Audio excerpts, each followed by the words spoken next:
Hello दोस्तों, नमस्कार। आप सभी का हमारे यूट्यूब चैनल पर स्वागत है। यदि आप लोग क्लास 12 बायोलॉजी स्टूडेंट हैं और 2025 में एग्जाम देने वाले हैं तो आज का वीडियो आप सभी लोग के लिए बहुत ही ज़्यादा इंपॉर्टेंट रहने वाली है, क्योंकि आज हम लोग एक महामैराथन क्लास लेने वाले हैं जिसमें हम लोग क्लास 12 बायोलॉजी की पूरी किताब में आपके जितने भी इंपॉर्टेंट बहुविकल्पी प्रश्न हो सकते हैं जो कि आपको 2025 की बोर्ड परीक्षा में आ सकते हैं, उन सारे प्रश्नों को यहाँ पर हम लोग करने वाले हैं। तो यदि आप अपनी बोर्ड परीक्षा की बहुत ही अच्छी तैयारी करना चाहते हैं तो इस वीडियो को आप लोग बिल्कुल भी स्किप मत करिएगा। और साथ ही में यदि आपको क्वेश्चन का आंसर पहले से पता है तो आप लोग कमेंट करके यहाँ पर बताते रहिएगा, क्योंकि यहाँ पर किसी एक दो चैप्टर का हम लोग नहीं करने वाले हैं। हम लोग क्लास 12 बायोलॉजी की पूरी किताब में आपके जितने भी इंपॉर्टेंट क्वेश्चन होते हैं, चाहे किसी भी चैप्टर की बात करोगे आप लोग, सभी चैप्टर से मिला करके आपके जितने भी इंपॉर्टेंट बहुविकल्पी प्रश्न बन सकते हैं 2025 की बोर्ड परीक्षा में, तो आप उन सभी प्रश्नों को हम लोग यहाँ पर कराने वाले हैं। तो यहाँ से आपका बहुविकल्पी का टॉपिक पूरी तरह समाप्त हो जाएगा यदि आप इस वीडियो को शुरू से लेकर के अंत तक देख लेते हैं, क्योंकि यहाँ पर पिछले 10 सालों से लगातार जो क्वेश्चन आपकी बोर्ड परीक्षा में आ रहे हैं और जो क्वेश्चन आपकी 2025 की बोर्ड परीक्षा में आ सकते हैं, जिन भी प्रश्नों का यहाँ पर बन रहा है कि वो 2025 की बोर्ड परीक्षा में आ सकते हैं, उन सारे प्रश्नों को यहाँ पर लिखा गया है जो कि आपके बोर्ड एग्जाम के लिए बहुत ही इंपॉर्टेंट है। तो इसीलिए आप वीडियो को जल्दी से लाइक कर दो, चैनल को भी सब्सक्राइब कर दो, फिर हम लोग वीडियो को स्टार्ट करते हैं। क्योंकि यदि आप अपनी क्लास 12 की बायोलॉजी में 70 में 70 में बिल्कुल पक्का करना चाहते हैं तो इस वीडियो को आप लोग बिल्कुल भी स्किप मत करिएगा। और इसी प्रकार से और भी महामैराथन क्लासेस आएंगी जिसमें आप लोग देख करके क्लास 12 की बायोलॉजी में 70 में 70 में बिल्कुल आराम से ला सकते हो, क्योंकि यहाँ पर जितने भी आपके इंपॉर्टेंट क्वेश्चन होते हैं जो कि आपके 2025 की बोर्ड परीक्षा में आ सकते हैं, वो सभी प्रकार के क्वेश्चन यहाँ पर आपको करवाए जाते हैं। तो इसीलिए आप वीडियो को बिल्कुल भी स्किप मत करिएगा। वीडियो को आप लोग जल्दी से लाइक कर दो, चैनल को सब्सक्राइब कर दीजिए, फिर हम लोग वीडियो को स्टार्ट करते हैं। और क्लास 12 बायोलॉजी की पूरी किताब में आपके जितने भी इंपॉर्टेंट बहुविकल्पी प्रश्न होते हैं उन सारे प्रश्नों को यहाँ पर हम लोग करने वाले हैं, जो कि आपके 2025 की बोर्ड परीक्षा के लिए बहुत ही इंपॉर्टेंट रहने वाला है। सारे प्रश्नों को हम लोग इस वीडियो में करने वाले हैं। तो सबसे पहले वीडियो को आप लोग लाइक कर देंगे, और साथ ही में यदि आपको नोट्स वगैरह चाहिए तो आप लोग हमारा टॉपर ग्रुप ज्वाइन कर सकते हैं। इसका चार्ज 499 रखा गया है, और जिसको भी ज्वाइन करना होगा वो लोग इस नंबर पर व्हाट्सएप पर मैसेज करेंगे। नंबर हमारा होता है 97 93 44 81। इस नंबर पर आपको व्हाट्सएप पर मैसेज करना है, वहाँ पर आपको सारी जानकारी मिल जाएगी। तो आज की इस वीडियो में हम लोग क्लास 12 बायोलॉजी की पूरी किताब में आपके जितने भी इंपॉर्टेंट बहुविकल्पी प्रश्न होते हैं उन सारे प्रश्नों को कंप्लीट कर लेंगे। और फिर हम लोग एक और महामैराथन क्लास लेकर के आएंगे, उसमें हम लोग क्लास 12 बायोलॉजी की पूरी किताब में आपके जितने भी इंपॉर्टेंट अति लघु उत्तरीय प्रश्न होते हैं उनको भी कंप्लीट कर लेंगे। और फिर हम लोग एक और महामैराथन क्लास लेकर के आएंगे जिसमें हम लोग क्लास 12 बायोलॉजी की पूरी किताब में आपके जितने भी इंपॉर्टेंट लघु उत्तरीय होंगे उनको भी यहाँ पर कंप्लीट कर लेंगे। क्वेश्चन के साथ में आंसर भी मैं आपको बताऊंगा। और फिर लास्ट में हम लोग एक और इंपॉर्टेंट आपके लिए क्लास लेकर के आएंगे जिसमें हम लोग क्लास 12 बायोलॉजी की पूरी किताब में आपके जितने भी इंपॉर्टेंट दीर्घ उत्तरीय प्रश्न होते हैं जो कि आपको 2025 की बोर्ड परीक्षा में आ सकते हैं उनको भी यहाँ पर कंप्लीट कर लेंगे। यानी क्लास 12 की बायोलॉजी में जितने भी टाइप के क्वेश्चन आपकी बोर्ड परीक्षा में आ सकते हैं उस सारे के सारे प्रश्न यहाँ पर मैं आपको बिल्कुल आराम से कंप्लीट करा दूंगा। इसीलिए आप लोग वीडियो को लाइक किया करें, चैनल को सब्सक्राइब किया करें और वीडियो को शेयर किया करें। यदि आपको नोट्स वगैरह चाहिए तो आप लोग इस नंबर पर व्हाट्सएप पर मैसेज करके जानकारी ले सकते हैं कि कैसे आप लोग इसको ज्वाइन कर सकते हैं। तो चलिए वीडियो को स्टार्ट करते हैं बिना टाइम को वेस्ट किए हुए। और क्लास 12 बायोलॉजी की पूरी किताब में आपके जितने भी इंपॉर्टेंट आपके यहाँ पर बहुविकल्पी प्रश्न बन सकते हैं 2025 की बोर्ड परीक्षा में, उन सारे प्रश्नों को करना शुरू करते हैं। तो चलिए वीडियो को शुरू करते हैं। आप लोग वीडियो को लाइक कर दो जल्दी से, फिर हम लोग स्टार्ट कर देते हैं। और यदि हम लोग क्लास 12 की बायोलॉजी की पूरी किताब से बात करेंगे तो यहाँ पर आपके 80 से 90 क्वेश्चन होते हैं बहुविकल्पी के, जो बहुत ही इंपॉर्टेंट होते हैं, जिनको आपको पढ़ना ही पढ़ना है। और यदि आप उन सारे प्रश्नों को पढ़ लेते हो तो यहाँ से आपका कोई भी एक नंबर यहाँ से कटने नहीं वाला है। तो इसमें सबसे पहला जो क्वेश्चन आपका है वो आपका है द्विनिषेचन की क्रिया होती है। तो हम लोग को बताना है कि द्विनिषेचन की क्रिया किसमें होती है। ये क्वेश्चन काफी इंपॉर्टेंट है और आपके बोर्ड एग्जाम में 4 बार पूछा गया है और ये आपका एग्जाम में आ सकता है, इंपॉर्टेंट बहुत है। ठीक है, कि द्विनिषेचन की क्रिया आखिर किस में होती है। तो यहाँ पर ऑप्शन आपके दिए जाएंगे इसी प्रकार से: आवर्त बीजी पादपों में, कवक में, अनावर्त बीजी पादपों में या फिर शैवाल में। यानी कि जो दोहरा निषेचन होता है वो प्रक्रिया किस में होती है। तो यहाँ पर जैसे आपके सामने 4 ऑप्शन दिए जाएंगे। अब उसमें से जिसको भी इसका आंसर पहले से पता था वो लोग कमेंट करके जरूर बताइएगा। अब मैं यहाँ पर आपको आंसर बताना चाहूंगा, क्योंकि ये पहले से टिक लगा हुआ है, लेकिन फिर भी आप लोग समझ लीजिए कि द्विनिषेचन की जो क्रिया होती है वो आपकी आवर्त बीजी पादपों में पाई जाती है। और ये चीज आपको यहाँ पर याद कर लेना है, आपको याद करने वाला प्रश्न है। अनावर्त बीजी पादपों में द्विनिषेचन नहीं पाया जाता है, ना ही कवक में और ना ही शैवाल में पाया जाता है, जबकि आवर्त बीजी पादपों में आपकी द्विनिषेचन की क्रिया पाई जाती है। तो इसीलिए आप लोग पहले वाले ऑप्शन पर सही टिक लगा लेंगे और साथ ही में अभी के अभी याद कर लीजिए और इसे कमेंट बॉक्स में आप लोग कमेंट भी कर दीजिए अभी के अभी, ताकि आपको ये चीजें याद हो जाएगी द्विनिषेचन की क्रिया आखिर कहाँ होती है। फिर हम लोग अगले क्वेश्चन की ओर बढ़ते हैं। अगला प्रश्न आपका इसमें है कि भ्रूणपोष में गुणसूत्र की संख्या होती है। तो हम लोग को बताना है भ्रूणपोष में गुणसूत्र की संख्या के बारे में कि भ्रूणपोष में गुणसूत्रों की संख्या कितनी होती है। 2022 और 23 में 2 बार क्वेश्चन आपके बोर्ड एग्जाम में आया हुआ है, बहुत ही इंपॉर्टेंट प्रश्न है। तो इसके बारे में आइए समझ लेते हैं कि भ्रूणपोष में गुणसूत्र की संख्या कितनी होती है। अब यहाँ पर आपके सामने ऑप्शन इस प्रकार से दिए रहेंगे, लेकिन इसमें से ये क्वेश्चन मैंने कम्युनिटी में भी डाला था, तो उसमें भी मैंने इस प्रकार से 4 ऑप्शन दिए थे, जिसमें से अधिकतर लोगों ने 90% लोगों ने द्विगुणित पर सही टिक लगाया था, लेकिन द्विगुणित आपका एक गलत होता है। कैसे होता है उसको भी आइए मैं डायग्राम के माध्यम से आपको बता देता हूँ कि जो भ्रूणपोष होता है उसमें जो गुणसूत्र की संख्या होती है वो त्रिगुणित होती है, यानी कि 3n होती है। उसको समझ लीजिए कि बहुत ही महत्वपूर्ण प्रश्न है और बहुत लोग इस प्रश्न में गलती कर रहे हैं। तो इसीलिए इस क्वेश्चन को आप लोग अच्छे तरह से समझ लीजिए कि भ्रूणपोष में गुणसूत्र की संख्या आखिर कितनी होती है। तो यहाँ पर सबसे पहले भ्रूणपोष में गुणसूत्रों की संख्या को समझने के लिए सबसे पहले आपको यहाँ पर भ्रूणकोश बनाना पड़ेगा। अब ये भ्रूणकोश अलग होता है, भ्रूणपोष अलग होता है। तो ये आपका जो भ्रूणकोश होता है, भ्रूणकोश में 3 कोशिकाएं आपकी ऊपर होती हैं और 3 ही कोशिकाएं आपकी नीचे होती हैं और एक कोशिका बीच में होती है। इसमें आपके 2 केंद्रक होते हैं, ठीक है। और ऊपर की तीनों कोशिकाओं में एक केंद्रक और नीचे की तीनों कोशिकाओं में एक केंद्रक होता है। तो ये आपका होता है भ्रूणकोश। अब भ्रूणकोश इस प्रकार से आपका ये हो जाता है। उसके बाद फिर जब आपका नर युग्मक आता है, तो यहाँ पर समझना है कि जो आपका नीचे वाली जो तीनों कोशिकाएं होती है, इसमें जो बीच वाली जो कोशिका होती है आपकी अंड कोशिका होती है और यहाँ से आपके 2 नरयुग्मक आते हैं। तो एक नरयुग्मक आपका अंड कोशिका के साथ मिल जाता है और दूसरा नरयुग्मक इस आपको वाली कोशिका के साथ मिल जाता है। तो यहाँ पर क्या है, पहले तो 2 केंद्रक थे, यानी कि 2n पहले से था, एक केंद्रक और मिल गया तो यहाँ पर आपका 3n हो गया। तो ये आपका क्या होता है, ये आपका भ्रूणपोष होता है, ये आपका भ्रूणपोष होता है और ये आपका भ्रूणकोश होता है, ठीक है। और भ्रूणकोश जो आपका होता है वो आपका इस प्रकार से समझ लेना कि जो भ्रूणपोष होता है वो आपका 3n होता है और जो कि आपका विकसित हो रहे कह सकते हैं भ्रूण को पोषण प्रदान करने का कार्य करता है। तो ये चीज आपको समझ में आ गया होगा कि 2 नरयुग्मक आते हैं, एक आपका मिल जाता है अंड कोशिका से और नई संतान को उत्पन्न करता है और दूसरा आपका मिल जाता है नरयुग्मक यहाँ से इस वाले द्वितीय केंद्रक से मिल जाता है। यहाँ से 3 केंद्रक आपके यहाँ पर हो जाते हैं और ये आपका हो जाता है भ्रूणपोष। तो ये चीज आपको पर समझ में आ गया होगा कि भ्रूणपोष में गुणसूत्रों की संख्या आपकी त्रिगुणित होती है, यानी कि 3n होती है। तो इस पर भी आप लोग सही टिक लगा लीजिए।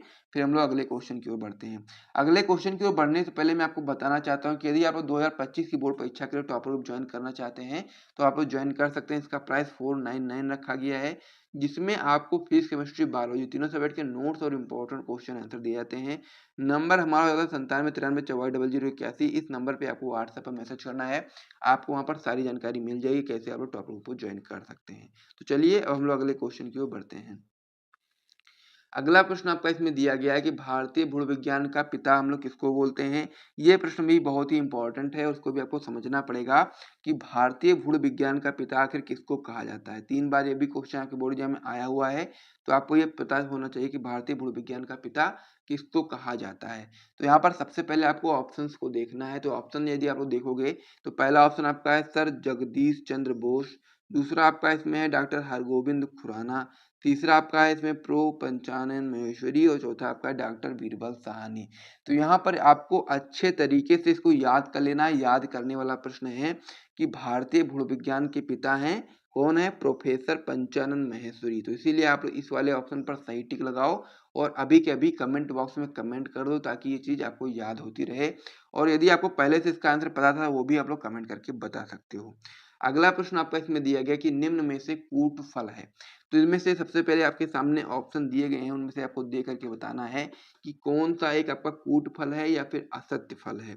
असत्य फल या फिर नकली फल बोल सकते हो आप लोग। तो यहाँ पर आपके ऑप्शन दिए होंगे, पहला ऑप्शन आपका आम है, दूसरा अंगूर, तीसरा मटर है, चौथा सेब है। तो इस प्रकार से आपको यहाँ पर याद रखना है कि जो सेब होता है आपका एक असत्य फल होता है और ये क्वेश्चन आपका अति लघु में भी आ सकता है कि सेब आखिर किस प्रकार का फल होता है, सत्य फल होता है, असत्य फल होता है।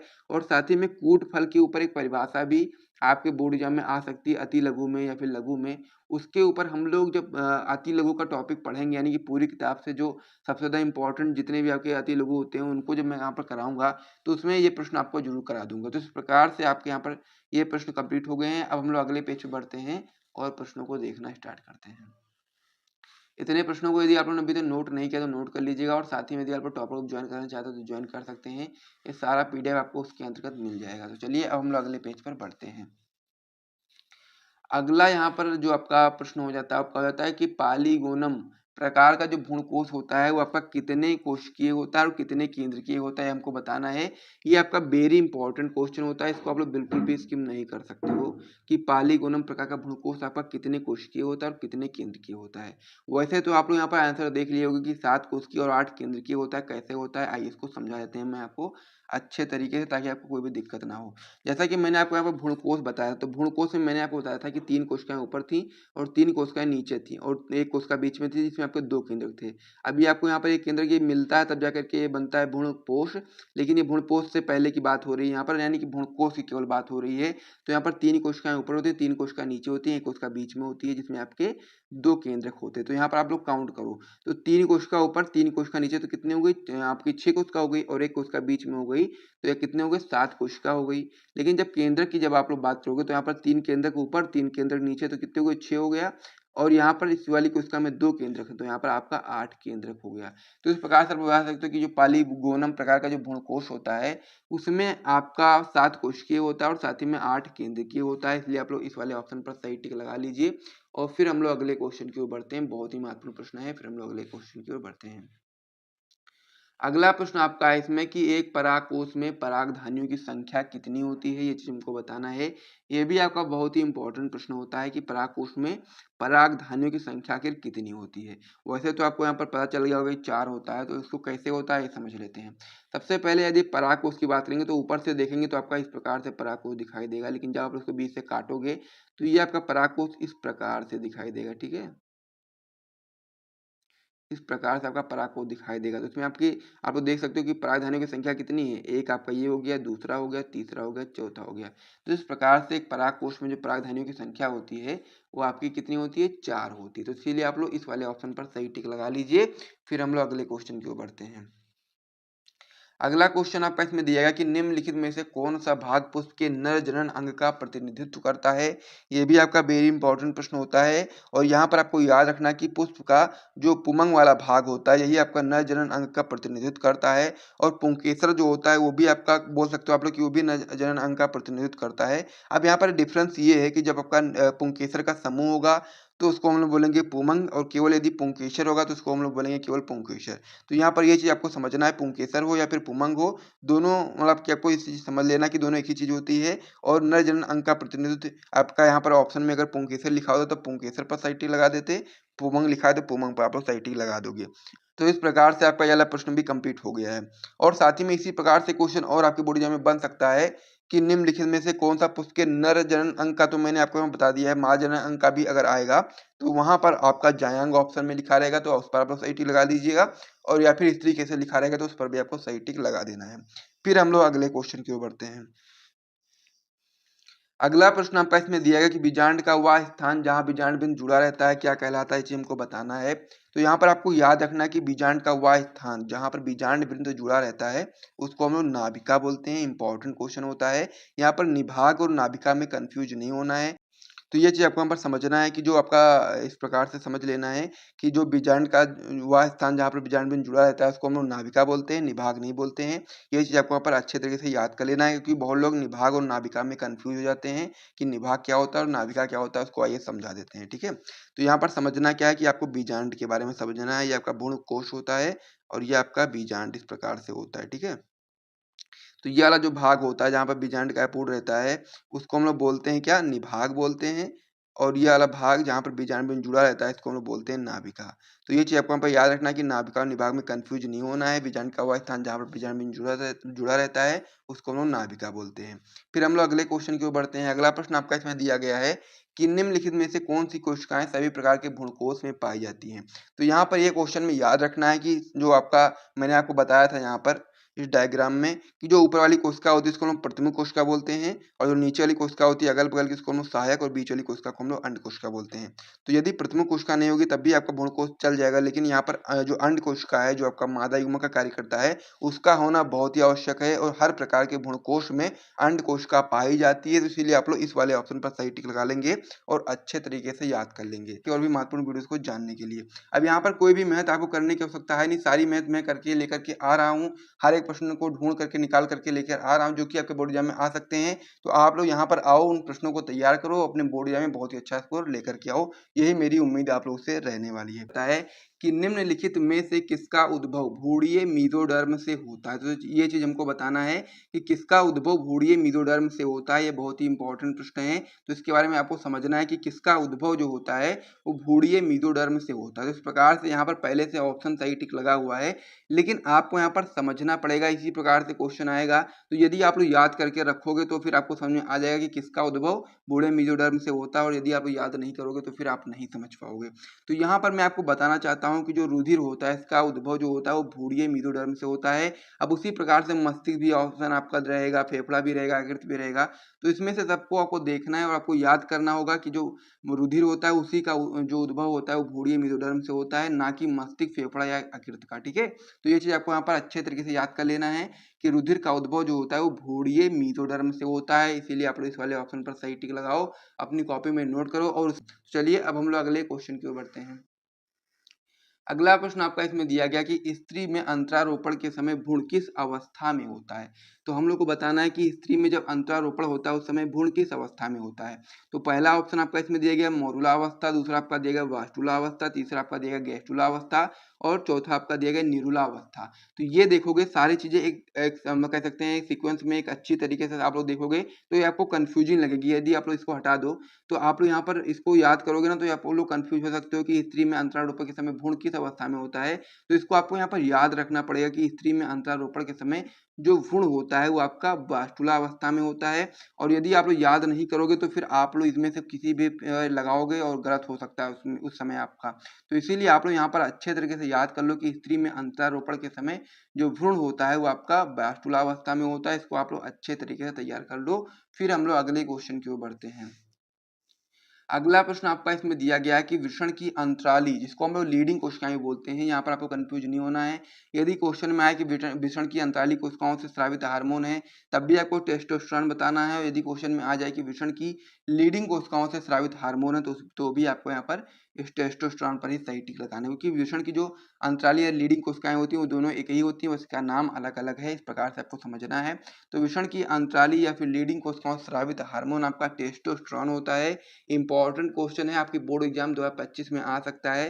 तो इसको आप लोग अच्छे तरीके से तैयार करिएगा कि वृषण की अंतराली या लीडिंग कोशिकाओं से स्रावित हार्मोन आपका टेस्टोस्टेरोन होता है। और साथ ही में जितने भी लोगों को इन सभी प्रश्नों का क्वेश्चन मतलब आंसर जो है वो पहले से पता हो, आप लोग कमेंट करके जरूर बताइएगा। फिर हम लोग अगले क्वेश्चन की ओर बढ़ते हैं, क्योंकि यदि आप लोग साथ साथ में कमेंट करते रहोगे तो फिर आप लोगों के क्वेश्चन अच्छे तरह तैयार होते रहेंगे और अपने बोर्ड एग्जाम में आप लोग अच्छा से कर पाओगे। अगला प्रश्न आपका इसमें दिया गया कि स्पर्मेशन शुक्राणु के कहाँ से मुक्त होने की क्रिया है। तो हम लोग को बताना है कि जो स्पेर्मेशन है एक कह सकते हैं क्रिया है, जो कि शुक्राणु के कहाँ से मुक्त होने की क्रिया है, वो चीज हमको इसमें बताना है। पहला ऑप्शन आपका इसमें दिया गया शुक्रवाहिका, दूसरा ऑप्शन आपका इसमें दिया गया है अधिवेशन, तीसरा आपका देगा प्रोस्टेट ग्रंथि, और चौथा आपका देगा शुक्र जनन नलिका। तो यहाँ पर अच्छे तरीके से आपको यहाँ पर याद रखना कि स्पर्मेशन जो होता है वो शुक्राणु के शुक्र जनन नलिका से मुक्त होने की क्रिया होती है। तो इसीलिए आप लोग इस वाले ऑप्शन पर सही टिक लगाएंगे और साथ ही में अच्छे तरीके से याद कर लेंगे कि स्पर्मेशन जो होता है वो शुक्राणु के शुक्रजनन नलिका से मुक्त होने की क्रिया होती है। तो इस प्रकार से इसको भी आप लोग अच्छे तरीके से याद कर लीजिए। और साथ ही में यदि आपको यहाँ तक वीडियो पसंद आ रहा है तो आप लोग हमारे YouTube channel dream light education channel को सब्सक्राइब कर लीजिए अभी के अभी। इसी प्रकार के और भी इंपॉर्टेंट पीवाईक्यू क्वेश्चन को जानने के लिए पूरी केमिस्ट्री, पूरी बायोलॉजी, पूरी फिजिक्स सभी का यहाँ पर पीवाईक्यू क्वेश्चन आपको बताया जाएगा, जो भी आपके बोर्ड एग्जाम 2025 में आ सकता है। वो सारे प्रश्न यहाँ पर आपको करवाए जाएंगे। तो इस पेज पर जितने भी प्रश्न बताए मैंने आप लोग उसे नोट कर लीजिए। फिर हम लोग अगले पेज पर बढ़ते हैं और प्रश्नों को देखते हैं। इस पेज को यहाँ पर मैं हटा देता हूँ। तो अब हमारा जो नेक्स्ट पेज है उस पर हम लोग पढ़ने वाले हैं अगले महत्वपूर्ण प्रश्नों को, जिसमें हमारा पहला प्रश्न आपका इस प्रकार से हो जाता है कि एंड्रोजन जो होता है, एंड्रोजन को ही हम लोग टेस्टोस्टेरोन भी बोलते हैं। ये चीज भी आपको यहाँ पर अच्छे तरीके से याद रखना है कि जो एंड्रोजन होता है वही आपका टेस्टोस्टेरोन भी होता है। तो इसमें आपको बिल्कुल भी कंफ्यूज नहीं होना कि एंड्रोजन और टेस्टोस्टेरोन में कोई भी कंफ्यूजन आपको नहीं होना चाहिए कि एंड्रोजन भी एक ही चीज है और टेस्टोस्टेरोन भी एक ही चीज है, बस इसका नाम अलग अलग है। इसीलिए मैंने आपको यहाँ पर दोनों एक साथ में लेकर के बता दिया है ताकि आपको कंफ्यूजन ना हो। यदि आप लोग कंफ्यूज हो जाओगे कि एंड्रोजन में मान लीजिए आ गया कि एंड्रोजन हार्मोन का स्रावण होता है तो कहाँ से होता है, तो आप लोग कंफ्यूज हो जाओगे। टेस्टोस्टेरोन आएगा तो टेस्टोस्टेरोन बहुत लोग याद कर लेते हैं लेकिन एंड्रोजन दिमाग में नहीं रखते। तो ये चीज आपको यहाँ पर समझना है कि यदि एंड्रोजन आ जाए या फिर टेस्टोस्टेरोन आ जाए, दोनों हार्मोन का जो स्रावण होता है वो लीडिंग कोशिकाओं द्वारा होता है। तो इसीलिए आप लोग इस वाले ऑप्शन पर सही टिक लगाइएगा, अच्छे तरीके से याद करिएगा। इंपॉर्टेंट क्वेश्चन है, आपकी बोर्ड एग्जाम 2025 में आ सकता है, क्योंकि ये क्वेश्चन आपकी बोर्ड एग्जाम में 2 बार आया हुआ भी है कि एंड्रोजन या फिर टेस्टोस्टेरोन हार्मोन का स्रावण कहाँ से होता है। तो आप लोग आराम से बताएंगे कहाँ से होता है, लीडिंग कोशिकाओं द्वारा होता है। तो चलिए अब हम लोग अगले क्वेश्चन की ओर बढ़ते हैं।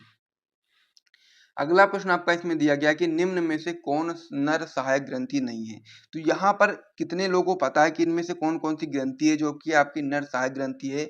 तो मैं आपको बताना चाहता हूँ, यदि आपको नहीं पता है, कि जो शुक्राशय होता है, प्रोस्टेट होता है, बाल्बो यूरोथिल ग्रंथि होती है, ये सारी क्या है, नर सहायक ग्रंथि हैं। लेकिन जो तुम्बिका होता है, ये आपका बोल सकते हो आप लोग मादा सहायक ग्रंथि है। तो इसीलिए आप लोग तुम्बिका पर सही टिक लगा देंगे, क्योंकि क्वेश्चन आपका इसी प्रकार से कि इनमें इनमें से कौन सा नर सहायक ग्रंथि नहीं है। तो यहाँ पर तुम्बिका जो आपका है, ये आपका नर सहायक ग्रंथि नहीं है। एनसीईआरटी क्वेश्चन है, आपके बोर्ड एग्जाम में आ सकता है, इसीलिए मैंने इसको भी लिख दिया था कि आप लोग अच्छे तरह से तैयार कर लेना, कोई भी एक नंबर आपका कटे ना, मैं यही चाहता हूँ। और आप लोग अपनी क्लास 12th की बायोलॉजी में और बाकी अन्य सब्जेक्ट में भी 90 से 95% तक स्कोर करो हमारे यूट्यूब चैनल से पढ़ करके, यही मेरी तमन्ना है आप लोगों के लिए। तो इसीलिए आप लोग भी मेहनत करते रहिए हमारे साथ में, और साथ ही में अच्छे तरह से तैयारी आपकी होती रहेगी।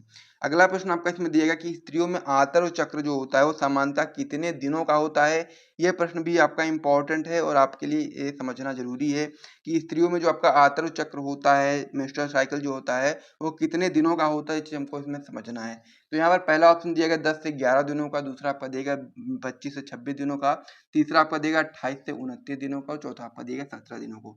तो यहाँ पर आपको अच्छे से याद कर लेना कि स्त्रियों में जो आंतर्य चक्र होता है वो सामान्यतः 28 से 29 दिनों का होता है। तो इसको भी आप लोग अच्छे तरीके से, अच्छे ढंग से याद करेंगे कि स्त्रियों में आंतर्य चक्र आपका सामान्यतः 28 से 29 दिनों का होता है। फिर हम लोग अगले क्वेश्चन की ओर बढ़ते हैं।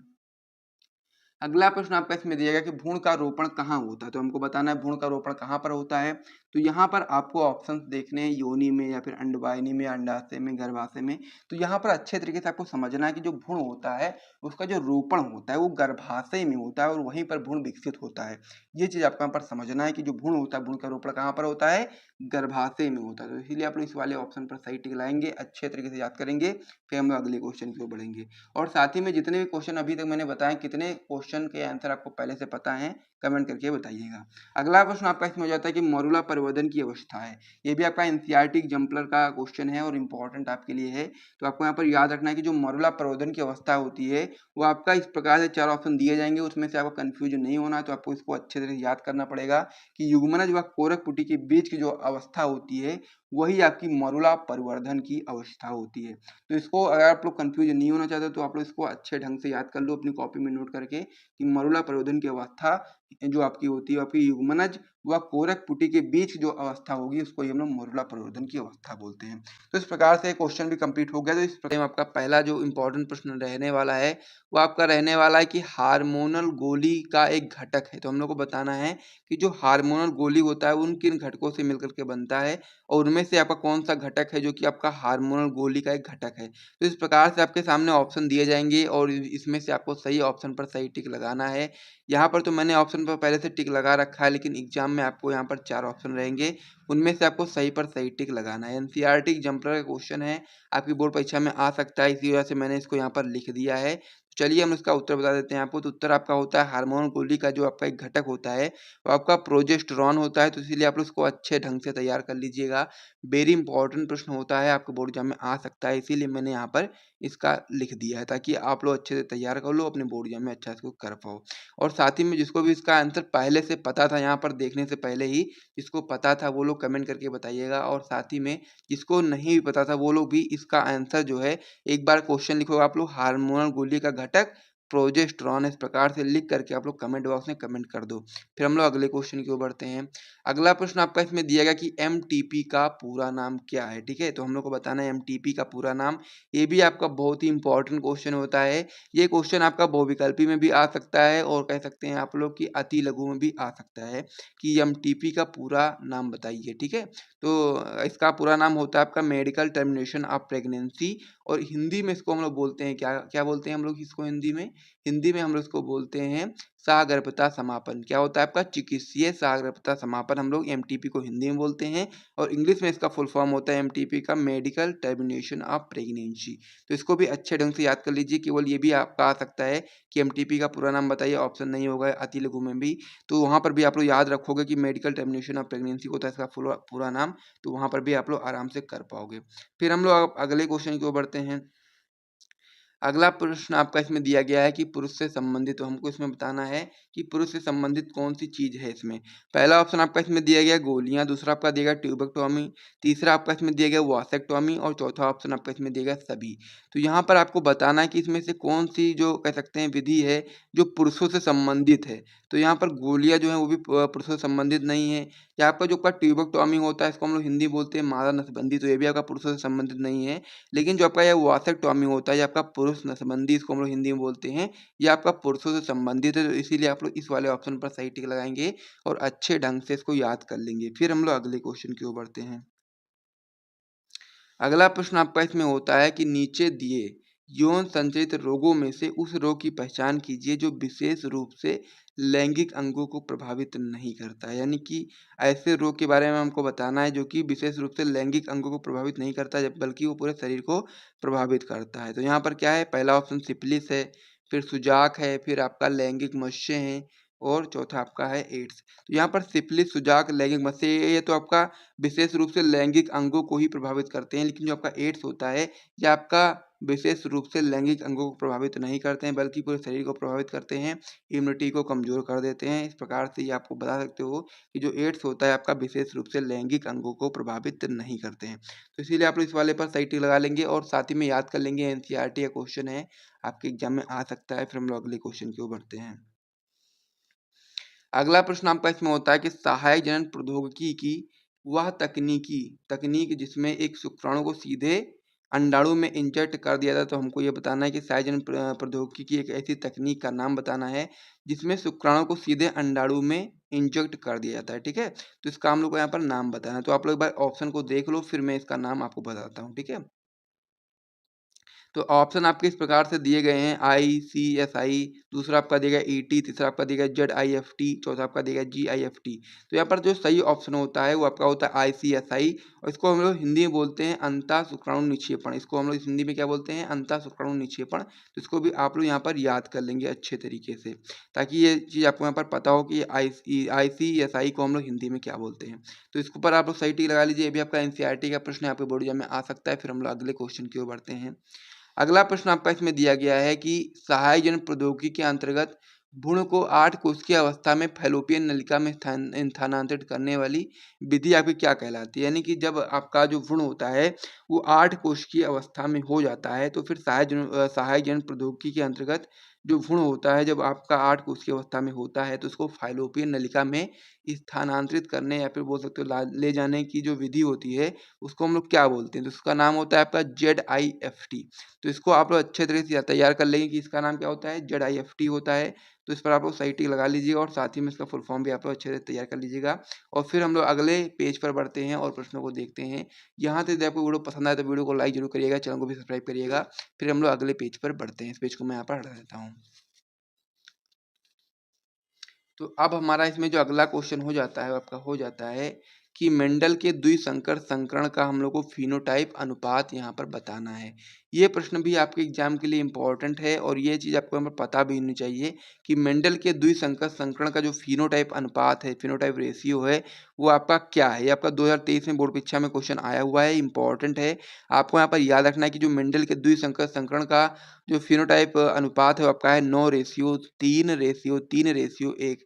तो इसको आप लोग अच्छे तरीके से याद कर लीजिएगा और साथ ही में जो पुनेट चौखाना बनता है वहाँ पर यदि आप लोगों ने बनाया होगा तो आप लोगों को वहाँ से भी पता होगा कि जो आपका मेंडल के द्विसंकर संकरण का जो फिनोटाइप रेशियो होता है वो आपका 9:3:3:1 होता है। तो इसको आप लोग अच्छे तरीके से याद कर लीजिएगा। फिर हम लोग अगले क्वेश्चन की ओर बढ़ते हैं।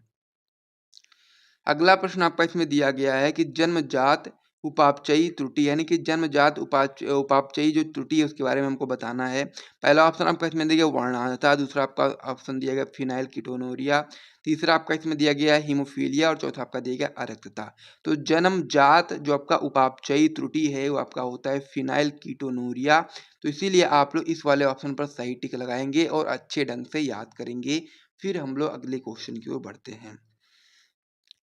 अगला प्रश्न आपका इसमें हो जाता है कि अनुवांशिकी जीव विज्ञान की एक शाखा है जिसके अंतर्गत हम लोग किस चीज़ का अध्ययन करते हैं, ये चीज़ हमको इसमें बताना है। ये भी आपका इम्पोर्टेंट होता है, अति लघु में भी आ सकता है कि अनुवांशिकी की परिभाषा बताइए, तो आप लोग ये चीज़ बताएंगे कि अनुवांशिकी जीव विज्ञान की वह शाखा है जिसके अंतर्गत हम लोग अनुवांशिकी एवं विविधता का अध्ययन करते हैं। तो इसीलिए आप लोग ऑप्शन नंबर सी पर सही टिक लगाएंगे और अच्छे ढंग से याद कर लेंगे कि अनुवांशिकी जो आपका होता है वो जीव विज्ञान की एक शाखा है जिसके अंतर्गत हम लोग अनुवांशिकी एवं विविधता का अध्ययन करते हैं। तो इस प्रकार से वाला क्वेश्चन भी आप अपनी कॉपी में नोट कर लीजिए, याद कर लीजिए और साथ ही में फिर हम लोग अगले क्वेश्चन की ओर बढ़ते हैं। अगला प्रश्न आपका इसमें दिया गया है कि संतान को पिता से कितने जीन्स प्राप्त होते हैं। तो यहाँ पर हम लोग को बताना है कि संतान जो होती है इसको पिता से अपने पिता से कितने प्रतिशत जीन प्राप्त होते हैं। पहला ऑप्शन आपका इसमें देगा 25%, दूसरा आपका देगा 25 से 50%, तीसरा आपका देगा 75% और चौथा आपका देगा 50%। तो यहाँ पर याद रखना है आपको कि जो संतान होती है उसको पिता से भी 50% जीन प्राप्त होते हैं और माता से भी आपके 50% जीन प्राप्त होते हैं। तो ये चीज़ आपको अच्छे से ढंग से याद करना है कि संतान को पिता से 50% जीन प्राप्त होते हैं। तो यहाँ पर अब हमारा जो अगला प्रश्न होने वाला है वो आपका होने वाला है कि अनुवांशिकी का जनक किसे कहा जाता है। ये क्वेश्चन बहुत ही इंपॉर्टेंट है और आपको पता भी होना चाहिए कि अनुवांशिकी का जनक किसे कहा जाता है। अगर आपका इसका आंसर पहले से आपको पता है तो आप लोग कमेंट करके बताइएगा, और नहीं भी पता है तब भी आप लोग कमेंट करिएगा इनका नाम, कि अनुवांशिकी के जो जनक हैं वो आपके हैं ग्रेगर जॉन मेंडल। इसीलिए आप इसको अच्छे ढंग से याद करेंगे। ये क्वेश्चन आपका अति लघु में भी आ सकता है कि अनुवांशिकी के जनक का नाम बताइए, तो आप लोग बताएंगे क्या, ग्रेगर जॉन मेंडल। तो इसको आप लोग अच्छे ढंग से याद कर लीजिए। फिर हम लोग अगले क्वेश्चन की ओर बढ़ते हैं। अगला प्रश्न आपका इसमें दिया गया कि वंशागति की या फिर आप बोल सकते हो कि आनुवांशिक इकाई क्या है। तो हम लोग को बताना क्या है, वंशागति की इकाई क्या है। तो वंशागति की यदि हम लोग इकाई की बात करेंगे तो यहाँ पर ऑप्शन आपके सामने इस प्रकार से दिए गए हैं, गुणसूत्र है या फिर जीन प्रारूप है या गाल्जी का है या फिर जीन है। तो आपको यहाँ पर समझना है कि जो वंशागति की जो इकाई होती है या फिर बोल सकते हो वंशागति की आनुवांशिक इकाई जो आपकी होती है वो आपकी जीन होती है। तो इसीलिए आप लोग जीन पर टिक लगाओ और साथ ही में अच्छे ढंग से याद कर लीजिए। फिर हम लोग अगले क्वेश्चन की ओर बढ़ते हैं। अगला प्रश्न आपका होता है इसमें कि प्रभाविता एवं पृथक्करण के नियमों का प्रतिपादन किसने किया था। ये क्वेश्चन बहुत ही इंपॉर्टेंट है, आपको पता भी होगा यदि आप लोगों ने वंशागति एवं विविधता के सिद्धांत चैप्टर को पढ़ा है। मैंने उस चैप्टर को पढ़ाया भी आपको अच्छे ढंग से। वहाँ पर मैंने आपको बताया था कि मेंडल ने 3 नियमों का प्रतिपादन किया था, जिसमें से प्रभाविता पहला नियम था और दूसरा नियम आपका पृथक्करण का नियम था। और ये दोनों नियमों जो हैं आपके बोर्ड एग्जाम के लिए बहुत ही इंपॉर्टेंट है। इनकी परिभाषा भी आपको पता होनी चाहिए। जब हम लोग अति लघु या फिर लघु उत्तरीय प्रश्नों को करेंगे तो वहाँ पर मैं इन दोनों की परिभाषाएं भी आपको जरूर बताऊंगा, मेंडल के नियमों का। तो इसीलिए आप लोग उसको अगर आपको पहले से पता है तो आप लोग याद भी कर लीजिए और साथ ही में ये भी ध्यान रखिए कि प्रभाविता एवं पृथक्करण नियमों का जो प्रतिपादन है वो मेंडल ने किया था। तो इसीलिए आप लोग इस वाले ऑप्शन पर सही टिक लगाइएगा। फिर हम लोग अगले क्वेश्चन की ओर बढ़ते हैं। और साथ ही में जितने भी प्रश्नों का आंसर आपको पहले से पता है आप लोग कमेंट करते हुए चलिएगा, ताकि मुझे भी पता चलता रहे कि कितने लोग ऐसे हैं जिनको पहले से बहुत सारी जानकारियां हैं। फिर हम लोग अगले क्वेश्चन की ओर बढ़ते हैं। अगला क्वेश्चन आपका इसमें होता है कि मनुष्य में संतान का लिंग निर्धारण होता है। तो हम लोग को बताना है कि मनुष्य में संतान का जो लिंग निर्धारण होता है वो किसके द्वारा होता है। 19 और 22 में 2 बार क्वेश्चन आपकी बोर्ड परीक्षा में आया हुआ, आपको पता होना चाहिए कि मनुष्य में संतान का जो लिंग निर्धारण होता है वो किसके द्वारा होता है। पहला ऑप्शन आपका इसमें दिया गया शुक्राणु के माप से, दूसरा आपका दिया गया अंडाणु के माप से, तीसरा आपका दिया गया माँ के लिंग गुणसूत्र से और चौथा आपका दिया गया पिता के लिंग गुणसूत्र से। तो यहाँ पर बहुत लोगों का ये मानना होता है कि जो मनुष्य में लिंग निर्धारण होता है संतान का वो माँ के लिंग गुणसूत्र से होता है, लेकिन ऐसा बिल्कुल भी नहीं है। जो मनुष्य में संतान का जो लिंग निर्धारण होता है वो पिता के लिंग गुणसूत्र से होता है। और इसको आप लोग ध्यान रखेंगे अच्छे तरीके से कि संतान का लिंग निर्धारण पिता के लिंग गुणसूत्र से होता है। यानी कि जो संतान होगी वो नर होगी या मादा होगी, इसका निर्धारण कौन करेगा, पिता के लिंग गुणसूत्र करेंगे। ये चीज आपको यहाँ पर याद रखना है कि लड़की पैदा होगी या लड़का पैदा होगा, उसका निर्धारण आपके जो पिता होंगे उसके लिंग गुणसूत्र पर निर्भर करेगा कि उससे क्या चीजें होंगी। ठीक है, तो इस प्रकार से इस वाले ऑप्शन पर सही टिक लगाइए। फिर हम लोग अगले क्वेश्चन की ओर बढ़ते हैं। अगला प्रश्न भी बहुत ही इम्पोर्टेंट है जो कि आपका है क्रोमोसोमीय, जिसे हम लोग हिंदी में बोलते हैं गुणसूत्रीय। तो हम लोग को यहाँ पर क्रोमोसोमीय या फिर हिंदी में बोल सकते हो आप लोग गुणसूत्रीय विकार का उदाहरण बताना है। इस प्रकार से आपके ऑप्शन दिए गए टर्नर सिंड्रोम, वर्णांधता, हीमोफीलिया, अरक्तता। तो इसमें से सही आंसर आपको बताना है कि क्रोमोसोमीय विकार का उदाहरण क्या है। तो यहाँ पर जो सही आंसर होता है आपका होता है क्या, टर्नर सिंड्रोम। इसको आप लोग अच्छे ढंग से याद करेंगे कि गुणसूत्रीय विकार का उदाहरण आपका होता है टर्नर सिंड्रोम। इस पर आप लोग टिक लगाइएगा, अच्छे ढंग से याद करिएगा। फिर हम लोग अगले क्वेश्चन की ओर बढ़ते हैं। अगला प्रश्न आपका इसमें दिया गया है, मंगोली जड़ता किसके कारण होती है। ये भी बहुत ही इंपॉर्टेंट प्रश्न है। इसमें आपको पता होना चाहिए कि मंगोली जड़ता आखिर किसकी वजह से होती है। पहला ऑप्शन आपका इसमें दिया गया है लिंग गुणसूत्रों की एकल सूत्रता। दूसरा ऑप्शन आपका दिया गया है 21वीं जोड़ी गुणसूत्रों की एकादि सूत्रता। तीसरा ऑप्शन आपका दिया गया है 21वीं जोड़ी गुणसूत्र की एकल सूत्रता। और चौथा ऑप्शन आपका दिया गया है लिंग गुणसूत्रों की एकादि सूत्रता। तो यहाँ पर जैसा कि आप लोग जानते हैं, मैंने टिक भी लगाया हुआ पहले से कि 21वीं जोड़ी गुणसूत्रों की एकादि सूत्रता जो आपका सही आंसर होता है। लेकिन कैसे होता है ये इसको भी समझ लेते हैं। जैसे कि आप लोग जानते हैं कि जो आपका एक जोड़ी होता है गुणसूत्र, उसमें आपके दो यहाँ पर होते हैं, ठीक है। एक जोड़ी मतलब इसमें दो होते हैं।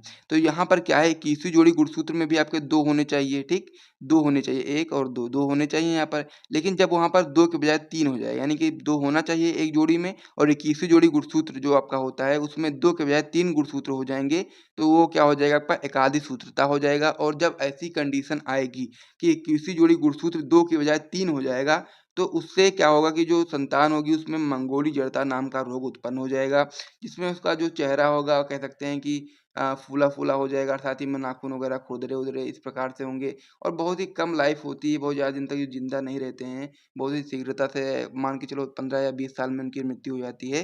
तो इसीलिए मंगोली जड़ता रोग किस कारण होता है, मैंने आपको बता दिया कि 21वीं जोड़ी जो गुणसूत्र होता है उसमें दो गुणसूत्र होने चाहिए, लेकिन वहाँ पर जब दो के बजाय तीन हो जाएगा, तो फिर आपका मंगोली जड़ता रोग बन जाएगा, जो कि व्यक्ति के लिए बहुत ही हानिकारक आप लोग बोल सकते हो। इसमें ज़्यादा समय तक वो व्यक्ति जीवित नहीं रह पाता है। तो इस प्रकार से इस प्रश्न को भी नोट कर लीजिए। फिर हम लोग अगले क्वेश्चन की ओर बढ़ते हैं। इस पेज को यहाँ पर मैं हटा देता हूँ।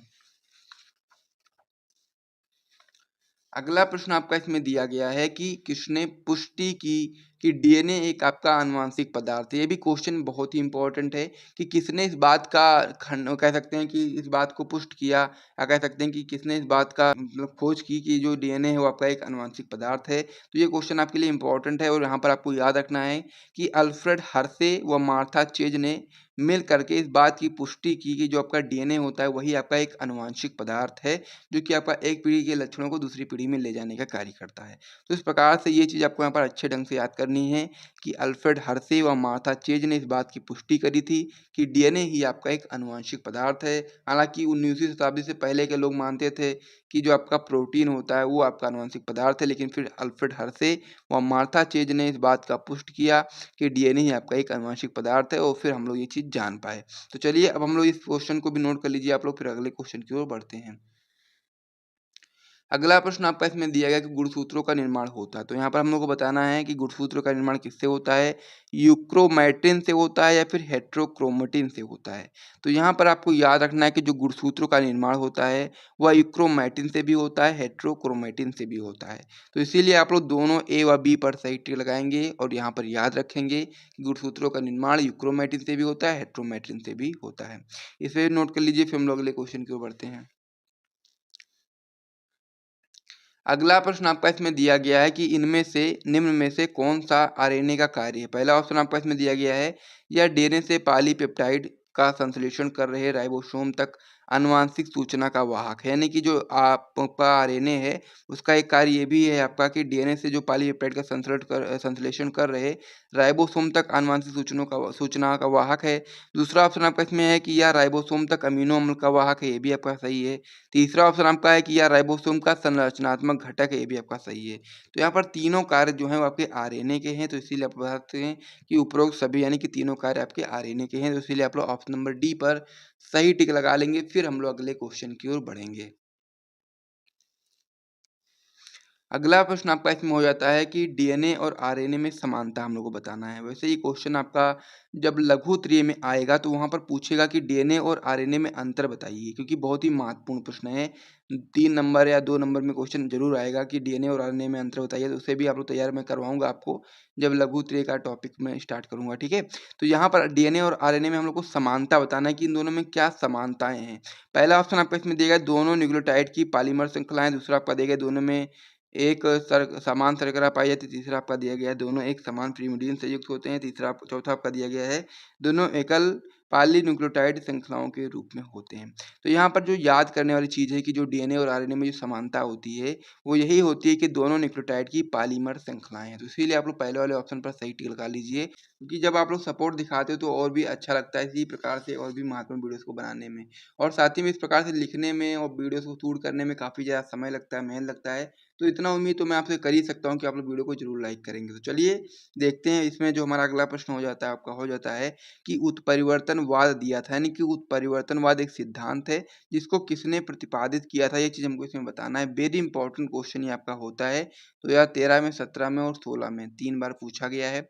आपको पता होना चाहिए कि उत्परिवर्तनवाद आखिर क्या होता है और किसने दिया था।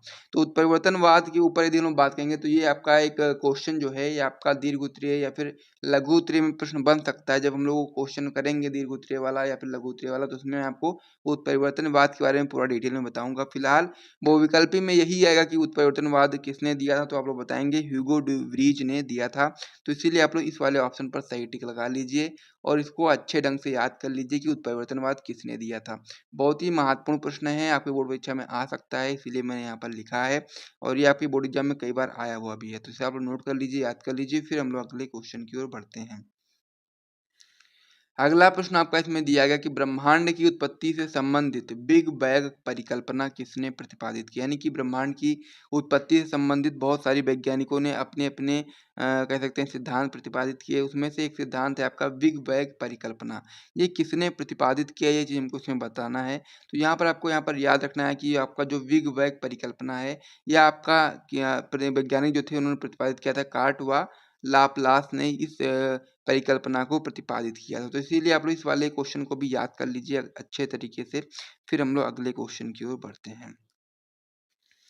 अगला प्रश्न आपका इसमें हो जाता है कि प्राकृतिक चयन सिद्धांत किसने प्रतिपादित किया। ये क्वेश्चन भी काफ़ी इंपॉर्टेंट है कि प्राकृतिक चयन सिद्धांत आखिर किसने प्रतिपादित किया था 2014 में और 18 में।